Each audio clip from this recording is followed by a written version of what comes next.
I'm Tiffany, and 10 years ago, I was a bright-eyed tour guide with dreams of exploring the world. That all changed when I met Jack. Jack was charming, successful, and swept me off my feet. We married quickly, and I thought I had it all. Then came the job offer that would change everything. "Tiff, I've been offered a position with an amazing law firm," Jack said one night over dinner. "That's great, honey." "Where?" "It's in another city. We'd have to move." My heart sank. I loved my job, but I loved Jack more. "What about my work?" Jack's face hardened. "Come on, Tiff. This is a once-in-a-lifetime opportunity. You can find work anywhere." I hesitated, but his excitement was contagious. "You're right. We'll make it work." We moved to a big house in a new city. At first, it was exciting. But as the boxes were unpacked, so was a new version of Jack I'd never seen before. "The house is a mess," he snapped one day, looking around our half-unpacked living room. "I'm working on it," I said, gesturing to the boxes. "Work faster. I can't live like this." I was taken aback, but brushed it off. He was under stress from the new job, I told myself. Weeks passed, and I struggled to find work. "Maybe I should look for a tour guide position here," I suggested one evening. Jack laughed. "Don't be ridiculous. You need to focus on the house. It's still not up to par." "But I want to work, Jack. I miss it." He stood up, towering over me. "I'm the one working, Tiffany. Your job is here, making sure everything is perfect for me. Got it?" I nodded, fighting back tears. This wasn't the man I married, but I was determined to make it work. Little did I know, this was just the beginning of a nightmare that would last for years. As the days turned into weeks, and weeks into months, I found myself trapped in a routine of endless housework and walking on eggshells. Jack's demands grew more unreasonable, and his temper shorter. One day, I suggested hiring a housekeeper to help with the workload. Jack's face turned red. "Are you kidding me? You want to waste my hard-earned money on something you should be doing? This is your job, Tiffany. If you can't handle it, maybe you're not cut out to be my wife." His words stung, but I swallowed my pride. "You're right, I'm sorry. I'll try harder." And try harder I did. I threw myself into being the perfect housewife, hoping it would bring back the man I fell in love with. But the more I did, the more Jack expected. As his career soared, our relationship plummeted. I watched from the sidelines as he became a celebrated lawyer, all while I faded into the background, a ghost in my own home. As the years passed, I became a master of social media management, running Jack's accounts from behind the scenes. It was ironic, I crafted the image of a successful, happy couple while living a lie. One evening, as I was preparing dinner, Jack stormed in, slamming the door. "Rough day?" I asked, trying to keep my voice steady. "Shut up and get my food ready," he snapped. I quickly plated the meal I'd spent hours preparing. Jack took one bite and spat it out. "This is disgusting. Can't you do anything right?" Before I could respond, he swept the plate off the table. It shattered on the floor, food splattering everywhere. "Clean it up," he growled, standing over me as I knelt to pick up the broken pieces. Tears stung my eyes, but I didn't dare let them fall. This had become our new normal. The next day, determined to do better, I spent hours cooking Jack's favorite dish. As I set the table, I realized with horror that I'd forgotten the bread. Jack walked in, loosening his tie. "Where's my food?" "Coming right up," I said, hurrying to serve the soup. He sat down, looked at the table, and exploded. "Where's the bread? Are you really this incompetent?" In one swift motion, he knocked the bowl off the table. Hot soup splashed across my leg, and I couldn't hold back a scream of pain. "God, you're so stupid," Jack muttered, leaving me alone with the mess and my burning skin. As I cleaned, sobbing quietly, a thought hit me like a thunderbolt. How did I let it get this bad? When did I become the shell of a person? The next morning, I woke up with a resolve I hadn't felt in years. I couldn't live like this anymore. Jack, I said as he was about to leave for work, I can't do this anymore. I want a divorce. He turned slowly, a cruel smile spreading across his face. A divorce? You? He laughed, a sound that sent chills down my spine. Listen carefully, Tiffany. If you leave me, I'll destroy you. You'll have nothing, no money, no reputation, nothing. You'll end up on the streets with the other worthless people. My breath caught in my throat. I'd seen the homeless in our city, their desperate faces haunting me. Could that really be my fate? Face it, Jack continued, you're nothing without me. Remember that. As he left, slamming the door behind him, I sank to the floor. He was right, I had no money of my own, no career, nothing. But I also knew I couldn't keep living like this. That day marked a turning point. I might not have had the courage to leave yet, but I started planning. I began secretly recording our interactions, saving abusive texts, and documenting everything. If I was going to escape, I needed proof. As I continued to document Jack's abuse, his career reached new heights. He won a high-profile case, and decided to celebrate at home with colleagues and friends. You'll prepare everything, he ordered. And don't even think about ordering in. I want it all homemade. For days, I worked tirelessly. I cleaned every inch of our house, prepared an array of dishes, and made sure everything was perfect. The night of the party arrived, and I was exhausted but ready. Jack came home early, carrying a bottle of wine. Here, he said, pouring me a glass. You look like you could use this. I was surprised by his gesture, but accepted gratefully. The wine tasted odd, but I chalked it up to my fatigue. Jack barely touched his glass. Go change, he said. Guests will be here soon. I headed upstairs, suddenly feeling dizzy. By the time I reached our bedroom, the room was spinning. I collapsed onto the bed, consciousness fading fast. When I woke, sunlight was streaming through the windows. Confused and groggy, I made my way downstairs. Jack's mother, Margaret, was in the kitchen. Her face contorted with disgust when she saw me. Well, look who finally decided to grace us with her presence, she sneered. You should be ashamed of yourself. What happened? I asked, my head pounding. What happened? You got drunk and embarrassed my son in front of all his colleagues, that's what happened. Margaret's voice rose with each word. He had to call me to help entertain, because his wife was passed out drunk upstairs. I felt sick. No, that's not possible. I only had one glass of wine. Oh, save it, Margaret cut me off. I always knew you weren't good enough for my Jack. Now everyone knows what a mess you are. As Margaret continued her tirade, fragments of memory surfaced. The strange taste of the wine. Jack barely drinking his. The sudden onset of dizziness. He drugged me, I whispered to myself, the realization hitting me like a truck. After Margaret left, I sat at the kitchen table, my mind racing. Jack was systematically destroying my reputation. If I tried to leave now, who would believe me? That day, I stepped up my efforts. I bought a new phone and hid it carefully. I started recording everything, Jack's drunken rants, his 3 a.m. cleaning demands, every insult and threat. One incident I recorded stood out painfully in my memory. It was my birthday, and I had hoped Jack might remember, might show a glimmer of the man I once loved. I prepared a special dinner, holding on to a foolish hope for a peaceful evening. Jack stumbled in late, reeking of alcohol. I hit record on my hidden phone as he entered the kitchen. What's all this? He slurred, eyeing the carefully set table. It's my birthday, Jack. I made dinner, I said softly. He laughed, a cruel, harsh sound. Your birthday? Who cares? Look at you, you fat cow. You don't deserve a celebration. I felt each word like a physical blow, but kept the camera rolling as he continued his tirade. And this? He gestured at the food. This is slop. You call yourself a wife?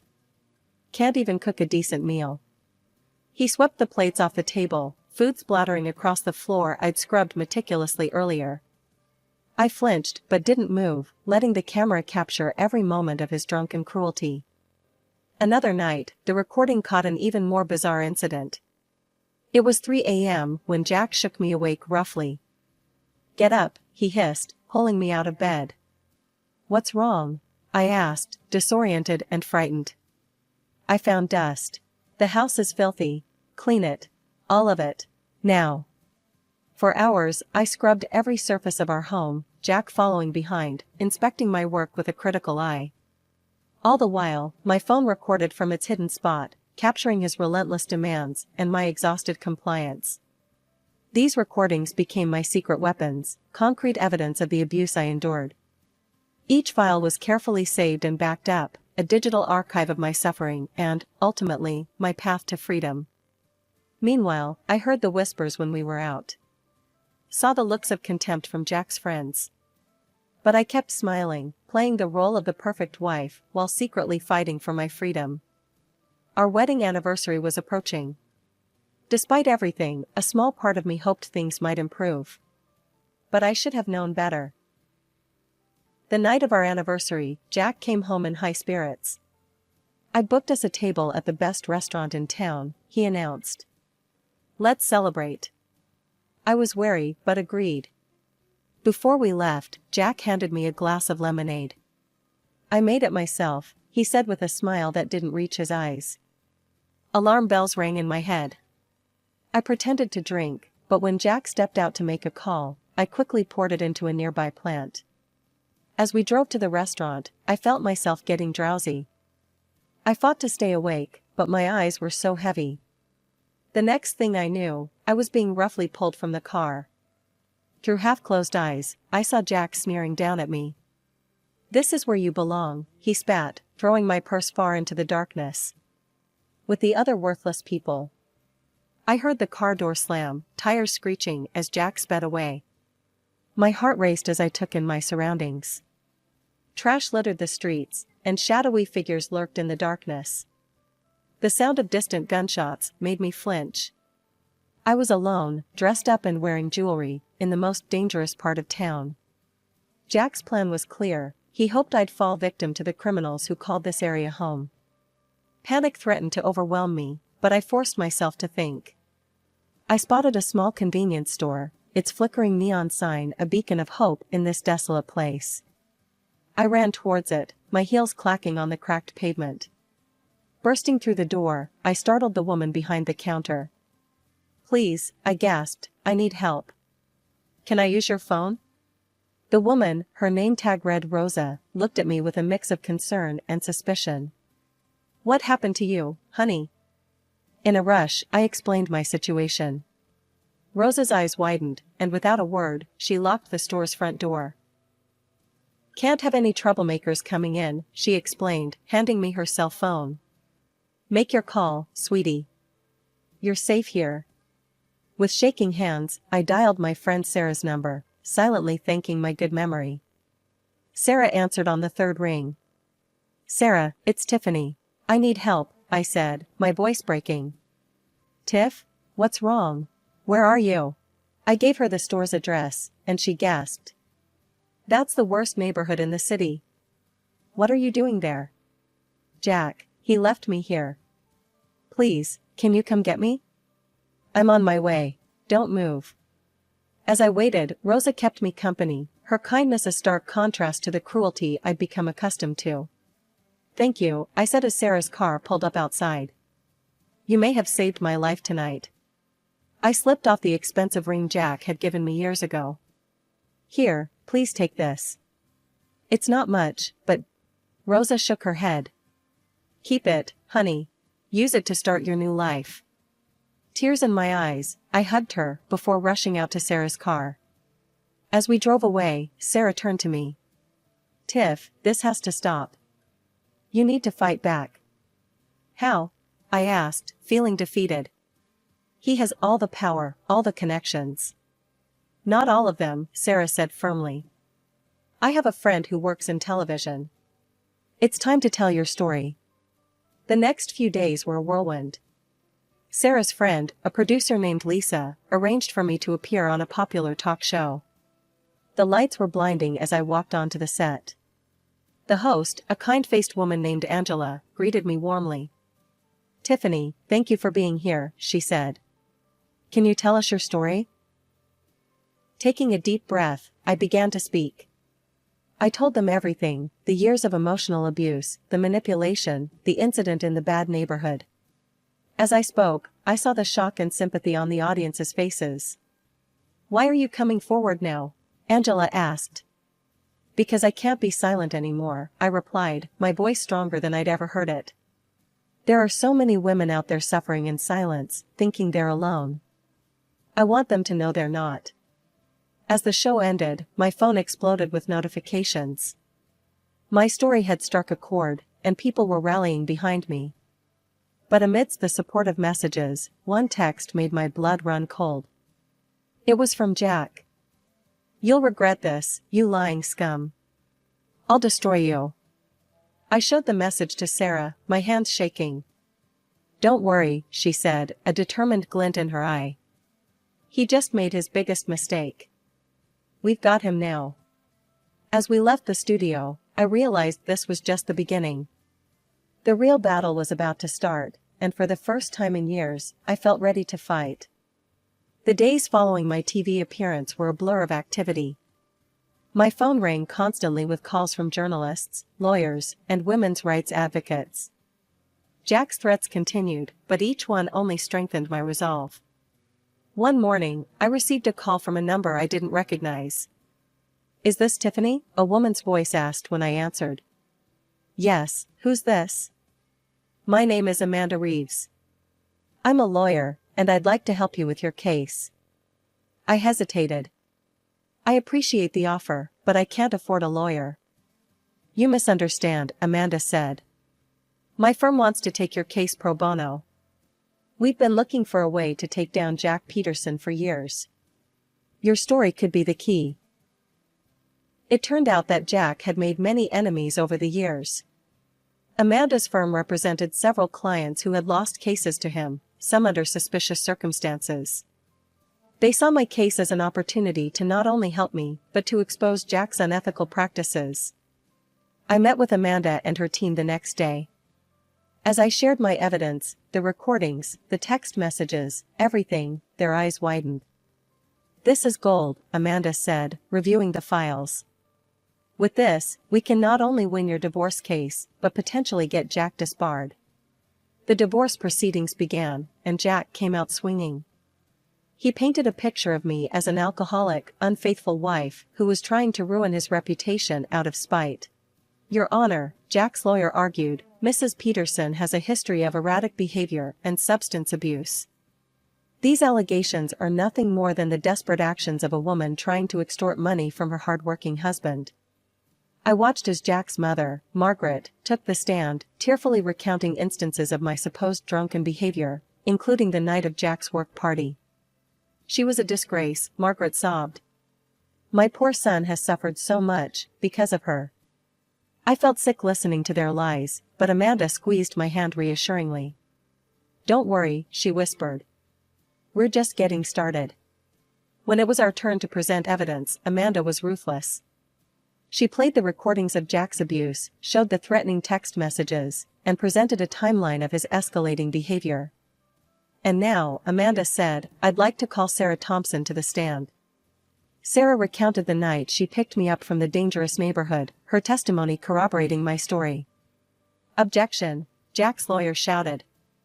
"This is hearsay." "Overruled," the judge said. "Continue, Ms. Thompson." Next, Amanda called Rosa, the convenience store clerk, to testify. Rosa described my state when I entered her store that night, and how she had to lock the door for my safety. Jack's face grew redder with each testimony. I could see him seething, his carefully constructed facade crumbling. The final blow came when Amanda presented a toxicology report.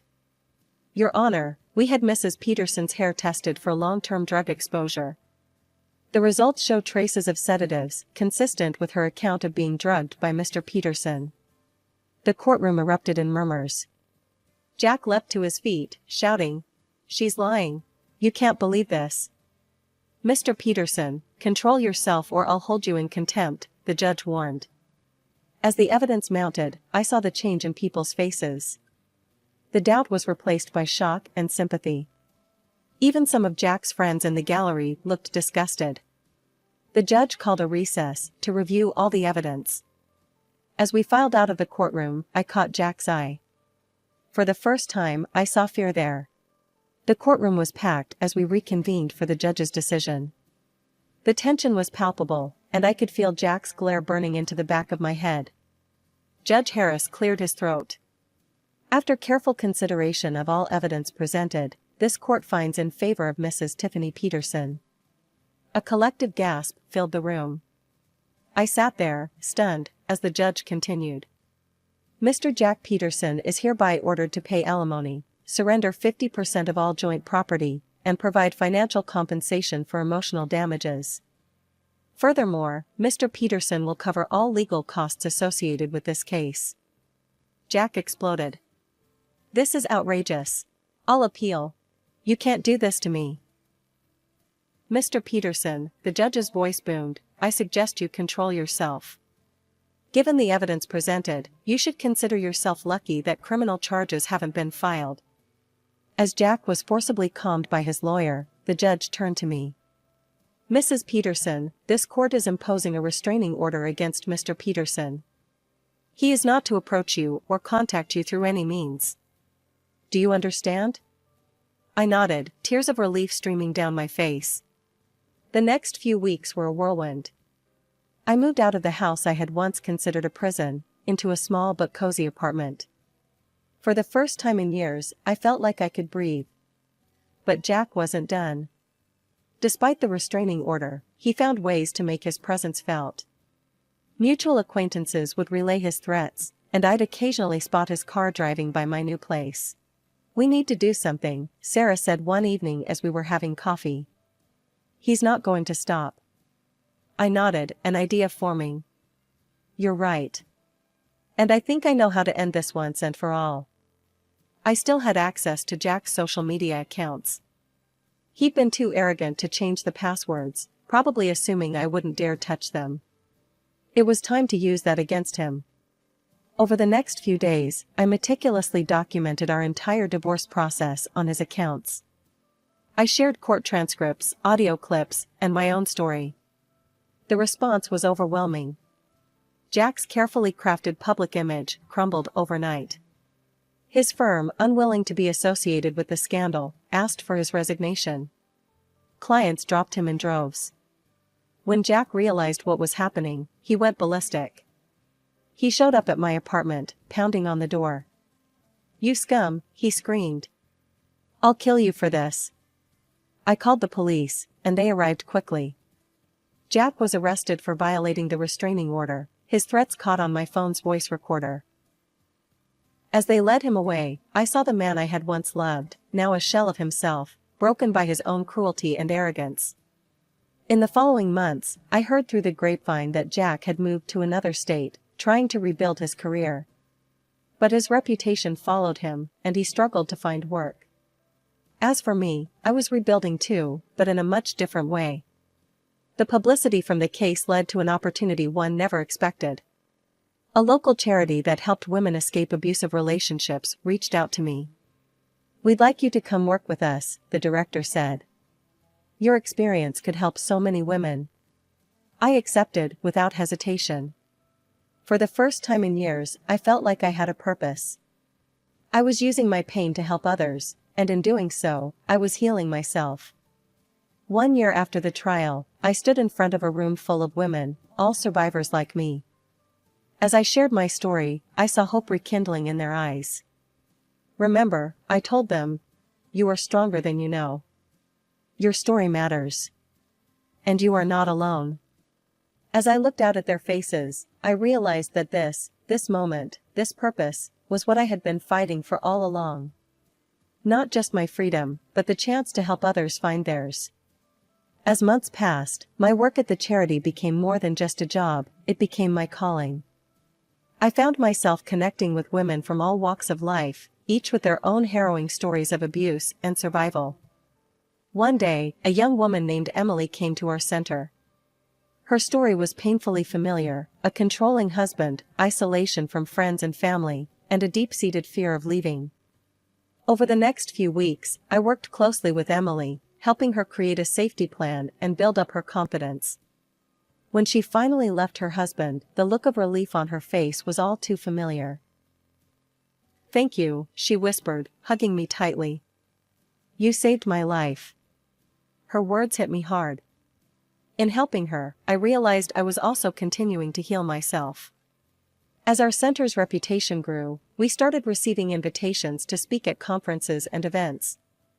At first, the idea terrified me.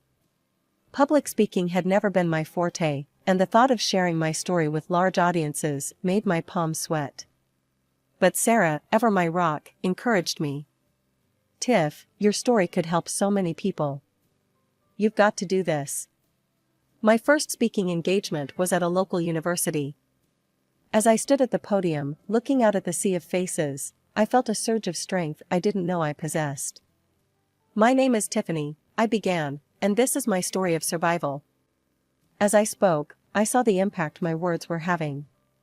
Students leaned forward in their seats, some wiping away tears, others nodding in understanding or clenching their fists in anger at what I'd endured. After the talk, a line of people formed to speak with me. Many shared their own experiences or those of loved ones. Others simply wanted to offer support. That night, as I lay in bed reflecting on the day, I felt a profound sense of purpose. My past, painful as it was, had become a tool for change. The speaking engagements continued, taking me across the country. I spoke at universities, women's shelters, and even a TEDx event. Each time, I drew strength from the audience, from the knowledge that my words might be the lifeline someone needed. During this time, I also started writing a book about my experiences. It was a grueling process, forcing me to relive some of my darkest moments. But it was also cathartic, allowing me to process my trauma in a new way. The day my book was published was surreal. Seeing my name on the cover, my story laid bare for the world to read, filled me with a mix of terror and pride.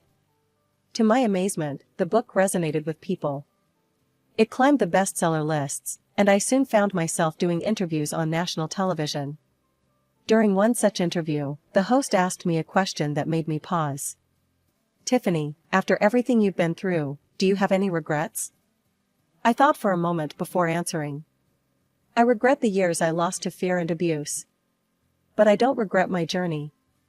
Every step, every struggle, led me to where I am now, able to help others find their strength. So no, I wouldn't change a thing." As I continued my work, I realized that my story was far from over. Each day brought new challenges, new opportunities to grow and to help others. The scared, silenced woman I once was had become a voice for the voiceless, a beacon of hope for those still trapped in the darkness I had escaped.